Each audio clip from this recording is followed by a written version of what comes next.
नमस्कार साथियों, स्वागत है आप सभी का गर्व सीरीज के 9वें वीडियो क्लास में। साथियों, गर्व सीरीज का 9वां वीडियो क्लास है। देखिएगा, बहुत इंपॉर्टेंट सब क्वेश्चंस है। चलिए शुरू करते हैं। पहला प्रश्न पूछा गया है, अशोक के शासन काल में बौद्ध सभा किस नगर में आयोजित की गई थी? तो साथियों, बौद्ध सभा पूछे आपसे, चाहे बौद्ध समिति, दोनों एक के बात है। कंफ्यूज मत होइएगा, बौद्ध सभा दे दिया है। बौद्ध सभा या बौद्ध समिति एक ही है। इतिहास में कुल 4 बौद्ध समितियां हुई थी, जिसमें से तृतीय बौद्ध समिति अशोक ने करवाया था, पाटलिपुत्र में करवाया था। साथियों, पाटलिपुत्र लौ पर छोटी की मात्रा रहेगी, पाटलिपुत्र में कराया था।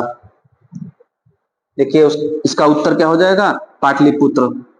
पाटलिपुत्र में अशोक ने 247 बीसी से लेकर के 255 बीसी के बीच में कराया था, जिसमें पुरोहित और अध्यक्ष थे मोगली पुत्र तिस।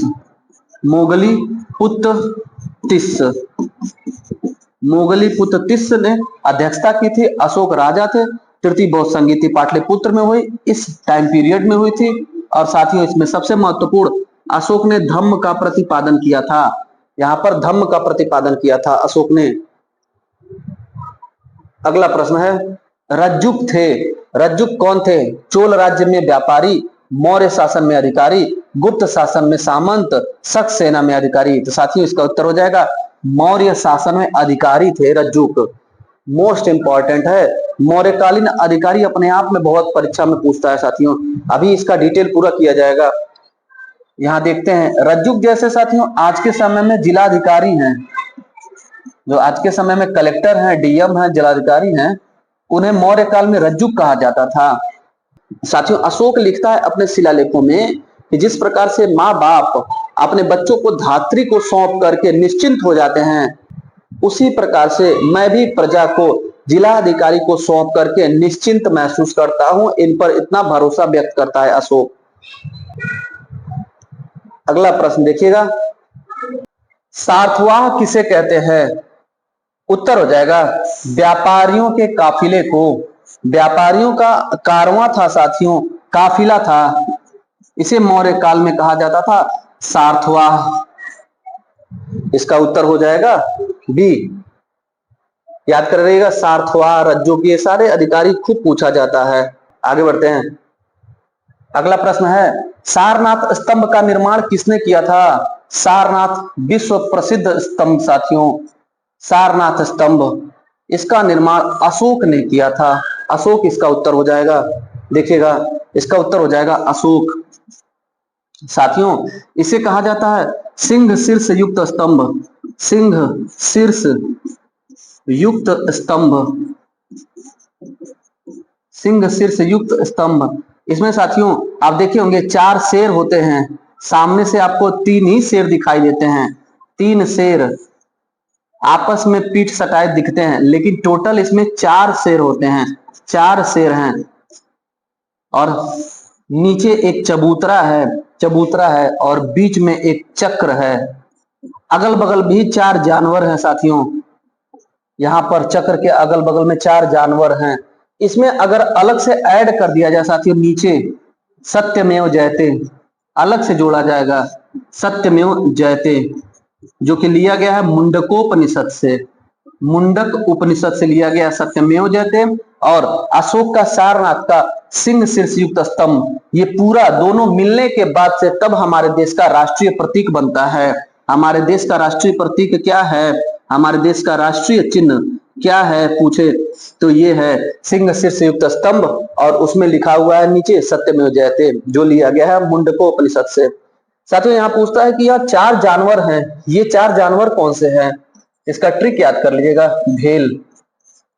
भेल एक महारत्न कंपनी है, भेल, उसी का स्पेलिंग BHEL। ये 4 जानवर है साथियों। बी से हो जाएगा बुल, बुल मतलब सांड, और H से हो जाएगा हॉर्स मतलब घोड़ा, और ई से हो जाएगा एलिफेंट यानी हाथी, और एल से लायन। तो साथियों पूछे कि अपना जो राष्ट्रीय प्रतीक है उसमें कितने जानवर हैं? तो 4 जानवर हैं। भेल का ट्रिक याद कर लीजिएगा। ये ऑप्शन में देता है ना साथियों, तब कंफ्यूजन होता है। हम अपने परीक्षा और अपने 10 वर्ष के एक्सपीरियंस से आपको बता रहे हैं कि सटीक आपको याद हो जाए। आगे बढ़ते हैं साथियों। अशोक के शिलालेखों में प्रयुक्त भाषा क्या थी? अशोक की भाषा थी प्राकृत साथियों, प्राकृत भाषा थी। आइए इसका डिटेल देखते हैं साथियों। भाषा जो थी वो प्राकृत थी। लिपि की अगर बात करें, लिपि की, तो 4 प्रमुख लिपियां हैं।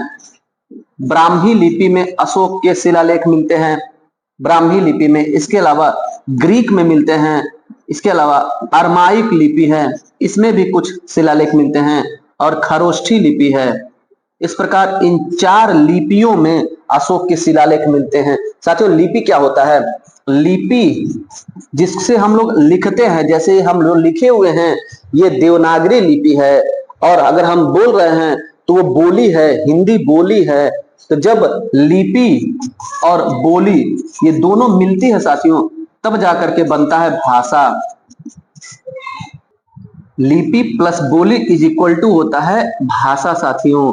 तो लिपि ये थी और भाषा प्राकृत ही थी। ध्यान दीजिएगा साथियों, खरोष्ठी लिपि में अशोक के 2 शिलालेख मिले हैं। नाम है इसका शाहबाजगढ़ी, शाहबाजगढ़ी शिलालेख और मानसेहरा शिलालेख। शाहबाजगढ़ी और मानसेहरा शिलालेख अशोक का खरोष्ठी लिपि में मिला है। तक्षशिला अभिलेख, तक्षशिला अभिलेख या शिलालेख अरमाइक लिपि में मिली हुई है साथियों। सरेकुना अभिलेख, सरेकुना शिलालेख ये ग्रीक और इसके साथ ही साथ कुछ इसमें अरमाइक भी लिखा हुआ है, अरमाइक लिपि भी है। साथियों पूछे अशोक का कौन सा शिलालेख ग्रीक और अरमाइक दोनों लिपि में है? तो सरेकुना शिलालेख। तक्षशिला शिलालेख किस लिपि में? अरमाइक लिपि में। शाहबाजगढ़ी और मानसेहरा खरोष्ठी लिपि में है। साथियों याद रखिए, खरोष्ठी लिपि जो है वो दाईं ओर से लिखा जाता था, दाईं ओर से बाईं ओर लिखा जाता था, अर्थात इधर से लिखना शुरू होता था और इधर, जैसे उर्दू अरबी फारसी लिखा जाता है साथियों वैसे। और हिंदी अंग्रेजी संस्कृत ये बाईं से दाईं ओर लिखा जाता है। आप कमेंट करके उत्तर बताइए एक प्रश्न का, कि सिंधु घाटी सभ्यता की लिपि किधर से लिखी जाती थी? बाईं ओर से लिखी जाती थी कि दाईं ओर से लिखी जाती थी? इंपॉर्टेंट है साथियों, कमेंट में उत्तर दीजिए। यह ब्राह्मी है। अशोक के लगभग 90% शिलालेख, अभिलेख, गुहालेख इसी लिपि में पाए गए हैं साथियों, ब्राह्मी लिपि में पाए गए हैं। आगे बढ़ते हैं, अगला प्रश्न देखिएगा। निम्नांकित में से कौन सा अशोककालीन अभिलेख खरोष्ठी लिपि में है? देखिए हमने डिटेल किया है, उसमें आ गया साथियों। शाहबाजगढ़ी और मानसहरा अभिलेख खरोष्ठी लिपि में है और खरोष्ठी लिपि दाईं ओर से बाईं ओर लिखा जाता था। अगला प्रश्न देखिएगा। अशोक के शिलालेखों को सर्वप्रथम किसने पढ़ा था? अशोक के शिलालेखों को किसने पढ़ा था सर्वप्रथम? तो साथियों इसका उत्तर हो जाएगा जेम्स प्रिंसेप। जेम्स प्रिंसेप इसका उत्तर हो जाएगा। देखिएगा उत्तर चेक कर लीजिएगा, जेम्स प्रिंसेप दिया हुआ उत्तर। जेम्स प्रिंसेप ने 1837 ईस्वी में साथियों अशोक का जो शिलालेख था उसको टेक्निक लगा करके पढ़ाई किया, अध्ययन किया, रिसर्च किया। अंत में उसने कई सालों के मेहनत के परिणाम स्वरूप 1837 ईस्वी में अशोक के सारे शिलालेखों को पढ़ लिया। तब हम अशोक के इतिहास या मौर्यकालीन इतिहास को आज बखूबी जानते हैं। साथियों अगर पूछे अशोक के शिलालेखों को किसने खोजा, बहुत बार एग्जाम में पूछा है, किसने खोजा था? तो 1750 ईस्वी में ही खोज लिया गया था। टी पाद्रेथी फैनथेलर महोदय ने खोजा था। पूरा नाम है इनका टी पाद्रेथी फैनथेलर। इन्होंने अशोक के फैनथेलर, इन्होंने अशोक के शिलालेखों को सबसे पहले खोजा था और प्रिंसेप ने सबसे पहले पढ़ा था। फाइंड किया था फैनथेलर ने, पढ़ा था प्रिंसेप ने, पढ़ा प्रिंसेप ने, फाइंड किया फैनथेलर ने। 1750 और 1837 याद रहे। आगे बढ़ते हैं। प्राचीन काल में निम्नलिखित में से कौन सी एक लिपि दाईं ओर से बाईं ओर लिखी जाती थी? यहां से लिखी जाती थी साथियों, तो कौन सा हो जाएगा? खरोष्ठी। इस विकल्प के अनुसार क्या हो जाएगा? मौर्य काल का प्रश्न है तो खरोष्ठी हो जाएगा। उर्दू अरबी फारसी भी इधर से ही लिखी जाती है साथियों, दाईं ओर से बाईं ओर, और हिंदी अंग्रेजी संस्कृत बाईं ओर से दाईं ओर लिखी जाती है। उत्तर इसका चेक कर लीजिए, उत्तर दिया है 8 का डी। आगे बढ़ते हैं। अशोक का अपना शिलालेखों में सामान्यतः जिस नाम का उल्लेख हुआ है, अशोक ने जो शिलालेख उत्कीर्ण कराए हैं वहां पर अपना नाम क्या रखा है अशोक ने, तो वहां रखा है प्रियदर्शी। साथियों प्रियदर्शी, अशोक का प्रियदर्शी सामान्य नाम मिलता है शिलालेखों में। प्रियदर्शी के अलावा एक और नाम मिलता है साथियों, देवानाम प्रिय। देवानाम प्रिय और प्रियदर्शी, ये दोनों नाम किसका है, अशोक का नाम है साथियों। अशोक का शिलालेखों में नाम मिलता है। प्रियदर्शी का मतलब होता है जो देखने में प्रिय हो, जो देखने में प्रिय हो अर्थात प्रियदर्शी। देवानाम प्रिय मतलब हो गया जो देवताओं को प्रिय हो, उसे देवानाम प्रिय कहा जाएगा। आगे बढ़ते हैं साथियों। निम्नलिखित में से किस एक अभिलेख में अशोक के व्यक्तिगत नाम का उल्लेख मिलता है, अर्थात अशोक का जो नाम था अशोक, जो हम पढ़ रहे हैं अशोक, उसका उल्लेख कहां मिलता है। कालसी, रुम्मिनदेई, विशिष्ट, कलिंग, राजादेश, मास्की। उत्तर हो जाएगा साथियों मास्की। मास्की शिलालेख में अशोक के नाम यानी व्यक्तिगत नाम अशोक का उल्लेख मिलता है। देखिएगा उत्तर इसका हो जाएगा मास्की। लेकिन आप याद रखिएगा मास्की के अलावा नेटूर, नेटूर शिलालेख, उडेगोलम शिलालेख, नेटूर, उडेगोलम, मस्की, नेटूर, उडेगोलम और गुर्जरा, इन चारों शिलालेख में अशोक शब्द मिलता है। अशोक का नाम व्यक्तिगत रूप से अशोक मिलता है साथियों। मस्की, गुर्जरा, नेटूर, उडेगुलम। मस्की, गुर्जरा, नेटूर, उडेगुलम मोस्ट इंपॉर्टेंट है, रटे रहिएगा, लिख लीजिएगा, याद कर लीजिएगा। अशोक के रुम्मिनदेई अभिलेख संबंधित हैं किससे है, आपको बताए थे, बस एक हिंट। रुम्मिनदेई साथियों लुम्बिनी शब्द से बना हुआ है, लुम्बिनी शब्द से बना हुआ है। लुम्बिनी हमें ज्ञात है कि 563 बीसी में शाक्य मुनि महात्मा बुद्ध का जन्म हुआ था, तो इसका मतलब बुद्ध के जन्म से संबंधित है रुम्मिनदेई अभिलेख। उत्तर हो जाएगा 11 का ए, चेक कर लीजिए, 11 का उत्तर ए दिया हुआ है। अशोक का रुम्मिनदेई अभिलेख संबंधित है बुद्ध के जन्म से। रुम्मिनदेई अभिलेख इंपॉर्टेंट रहता है, हम लोग हमेशा बात करते हैं। कल के वीडियो में साथियों हमने रुम्मिनदेई के बारे में एक शब्द गलत बोल दिया था, उसको कमेंट में मैंने लिख दिया है और पिन भी कर दिया है। अशोक ने अपने शासन के 20वें वर्ष में, अशोक ने अपने शासन के 20वें वर्ष में लुम्बिनी की यात्रा की, लुम्बिनी की यात्रा की। उसने कहा मैं यहाँ यात्रा करके अपने आप को धन्य महसूस कर रहा हूँ, यह शाक्य मुनि का जन्मस्थली है।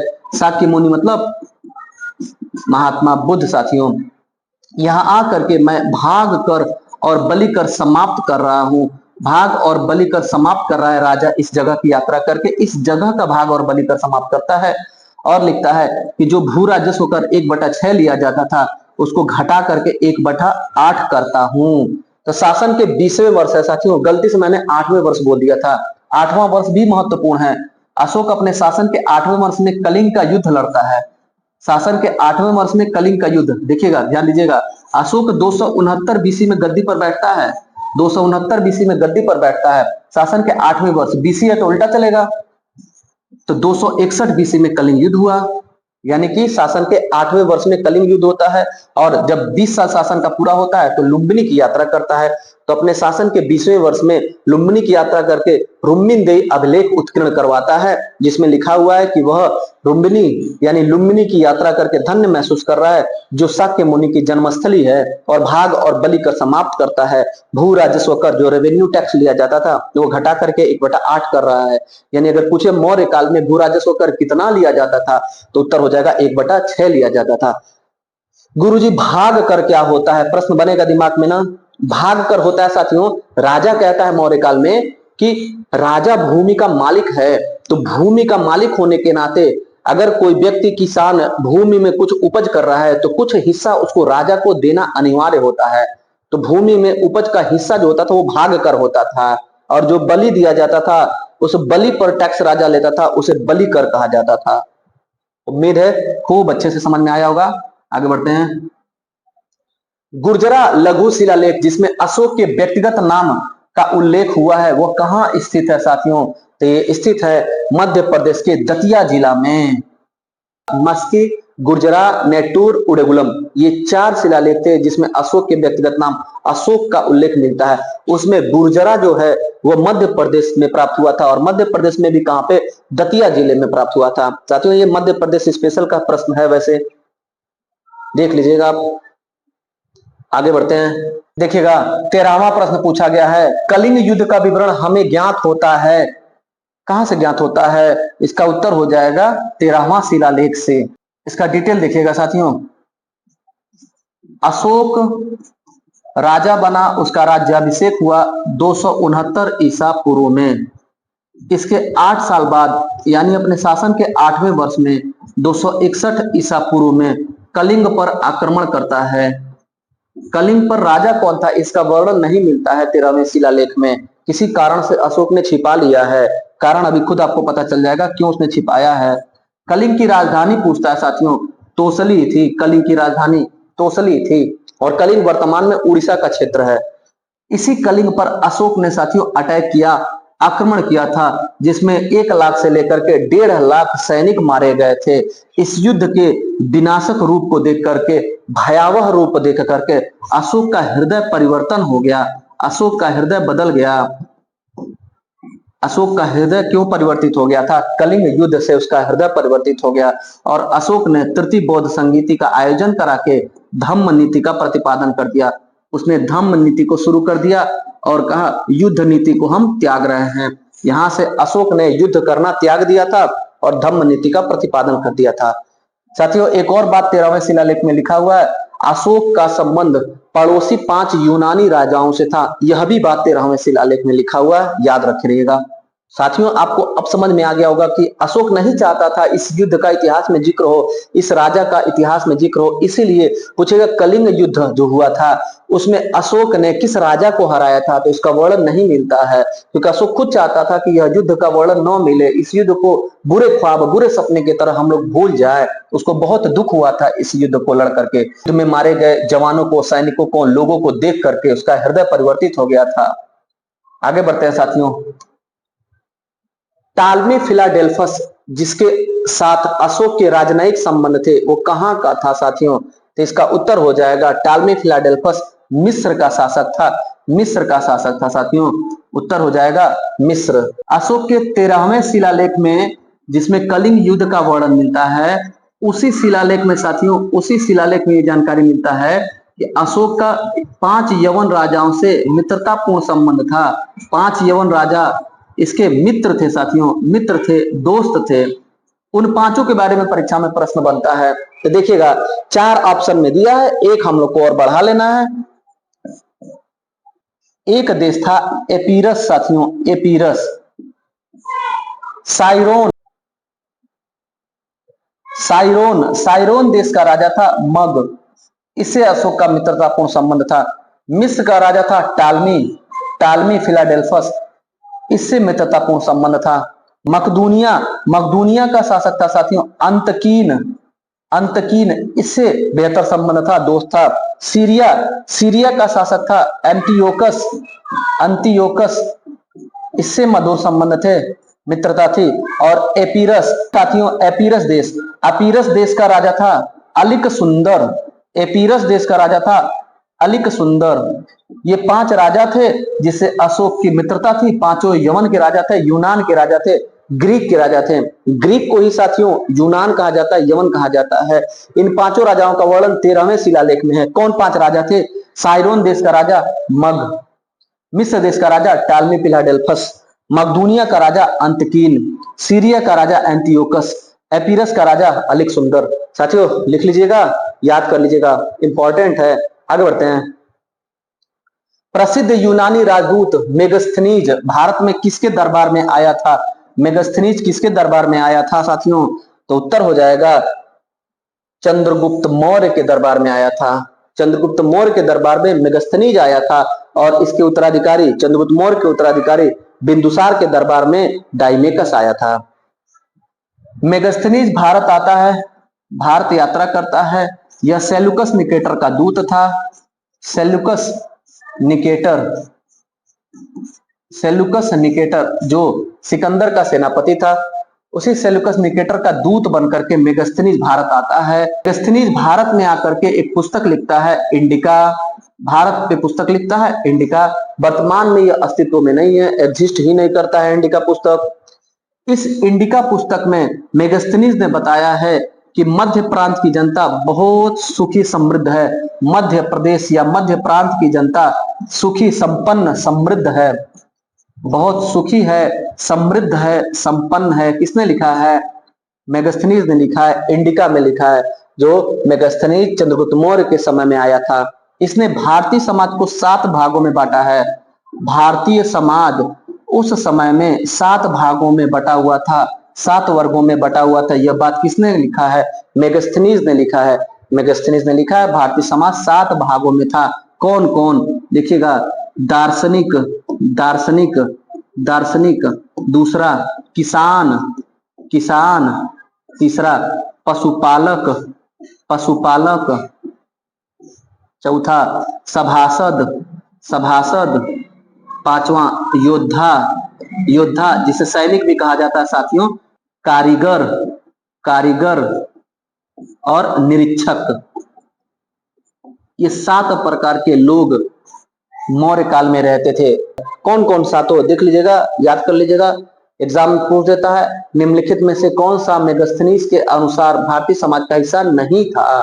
तो ऑप्शन दे देगा दार्शनिक, सभासद, योद्धा और मंत्री या कुछ भी, तो वो नहीं होगा। ये सातों याद रखे रहेंगे तभी हो पाएगा प्रश्न साथियों। दार्शनिक, किसान, पशुपालक, यहाँ पर अहिर भी कहीं कहीं लिखा हुआ है, पशुपालक, गौपालक या अहिर। सभासद, योद्धा, योद्धा कोई सैनिक भी लिखा मिल सकता है। कारीगर, कारीगर को शिल्पी भी लिखा मिल सकता है साथियों, शिल्पी या कारीगर। और निरीक्षक। ये 7 प्रकार में है। 7 हुआ ना साथियों? ज्यादा नहीं लिख दिए हैं।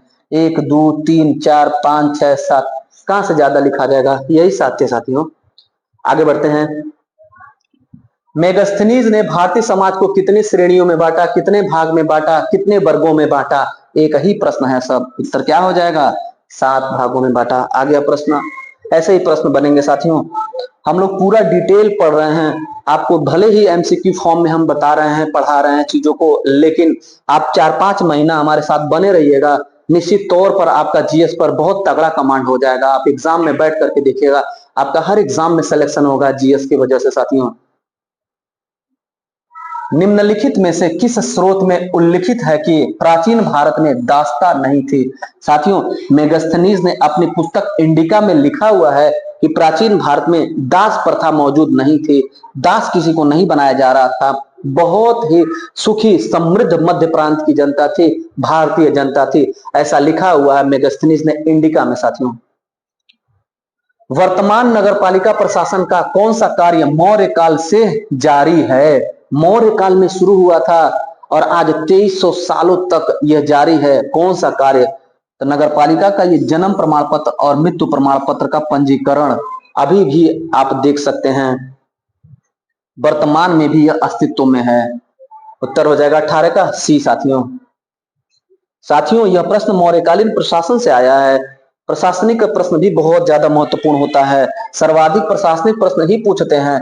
अब राजनैतिक प्रश्न जैसे राजा का जीवनी इतिहास बहुत कम हो गया परीक्षाओं में पूछना, परीक्षा के न्यू ट्रेंड्स के हिसाब से भी हम लोग पढ़ रहे हैं साथियों।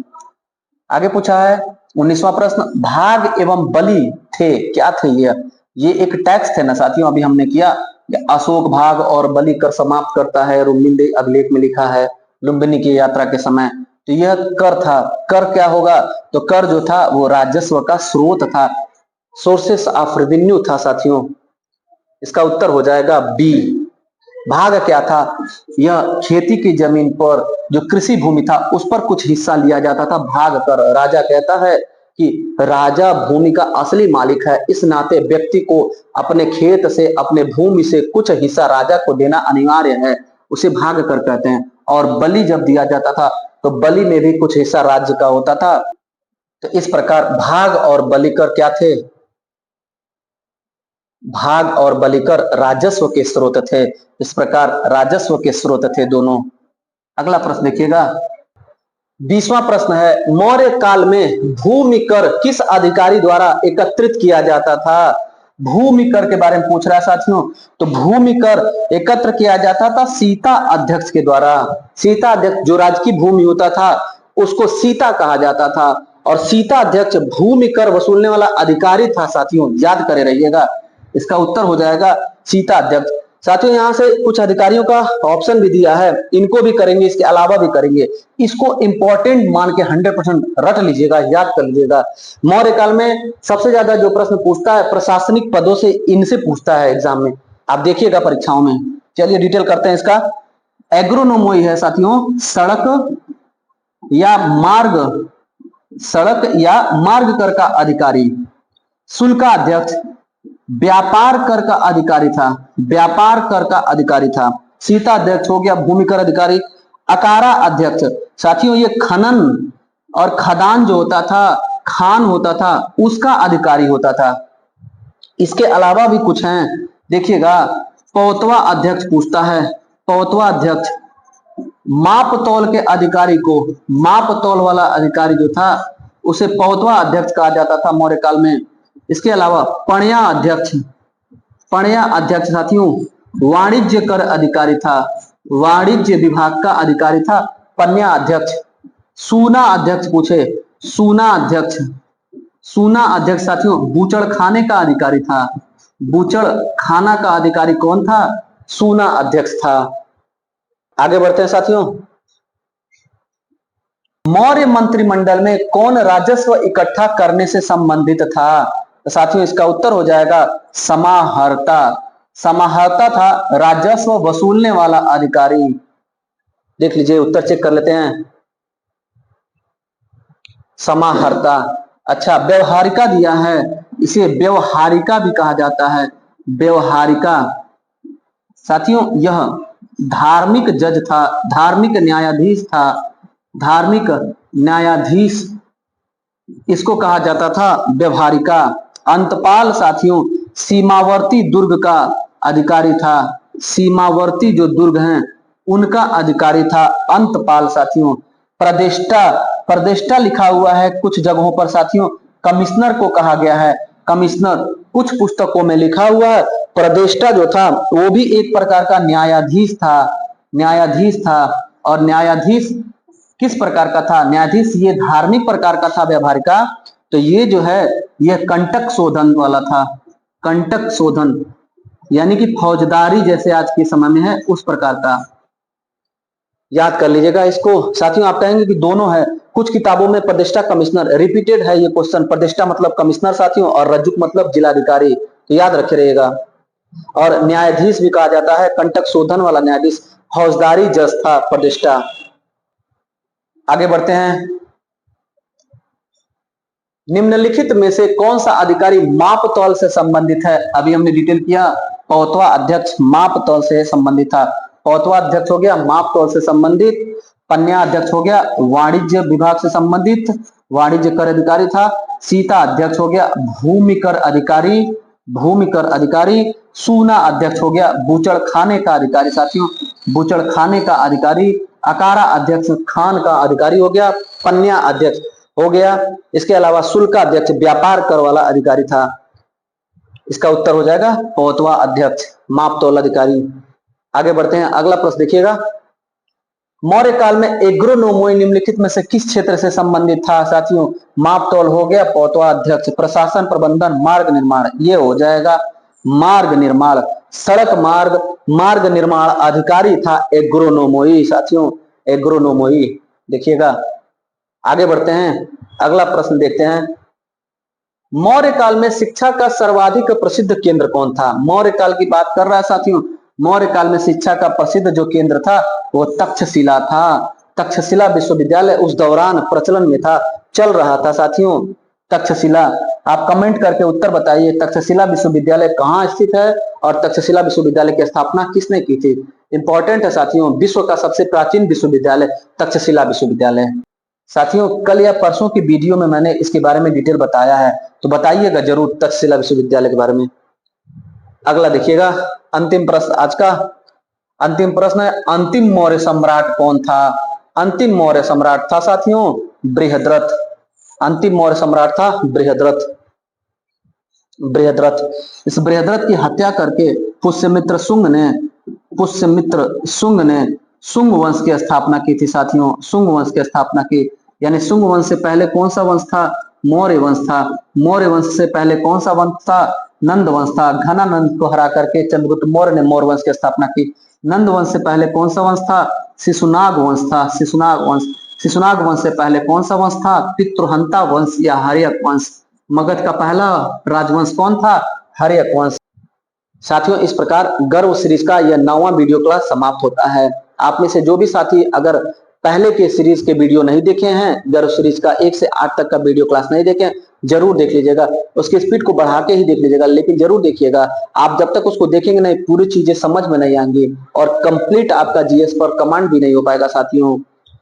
साथियों थोड़ा सा सपोर्ट करिए अपने चैनल को। कुछ साथी सपोर्ट कर रहे हैं, लाइक करिए, कमेंट करिए, और अभी तक जो लोग चैनल को सब्सक्राइब नहीं करे हैं, चैनल को सब्सक्राइब कर दीजिए। आपको नोटिफिकेशन वीडियो अपलोड होते ही तुरंत मिल जाएगा। सब्सक्राइब करने में कोई नुकसान नहीं है साथियों। आपका सब्सक्राइब करिए, सपोर्ट करिए, गुरु जी को थोड़ा स्टेटस लगाइए। मिलते हैं अगले वीडियो में, तब तक के लिए धन्यवाद।